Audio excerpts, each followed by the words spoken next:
Pero constantemente se nos vive hablando del miedo. Se nos vive metiendo en la cabeza de que no debemos tener miedo. Pero lo que no se nos mete en la cabeza y no se nos enseña es a interpretar el miedo. Y me dirás, Alexander, ¿cómo así que interpretar el miedo? Identificar el miedo. Para mí, hay dos tipos de miedos en la vida.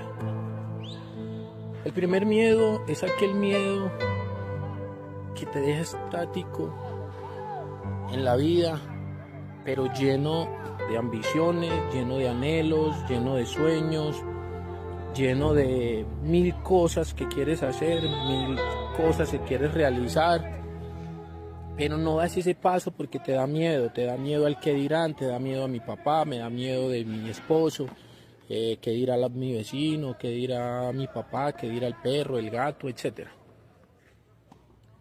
Ese miedo es aquel miedo que cuando tú llegas a cierta edad, 30, 40, 50 años, 60 años, y empieza ese remordimiento y ese pataleo maluco contra ti mismo del que pudo haber sido, cómo me hubiera ido, qué vida sería la que tendría hoy si hubiera hecho aquello que tanto quise hacer. Y más aún, cuando ves que tus conocidos, personas salieron adelante y tú te quedaste ahí estancado, estático, lleno de sueños, lleno de metas, lleno de muchas cosas por cumplir.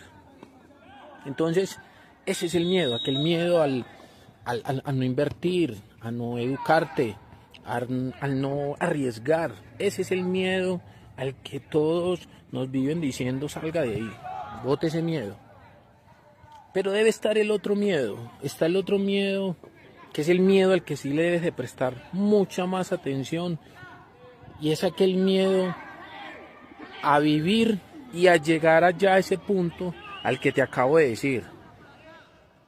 Debes de tenerle miedo a no realizar aquello que siempre has querido hacer.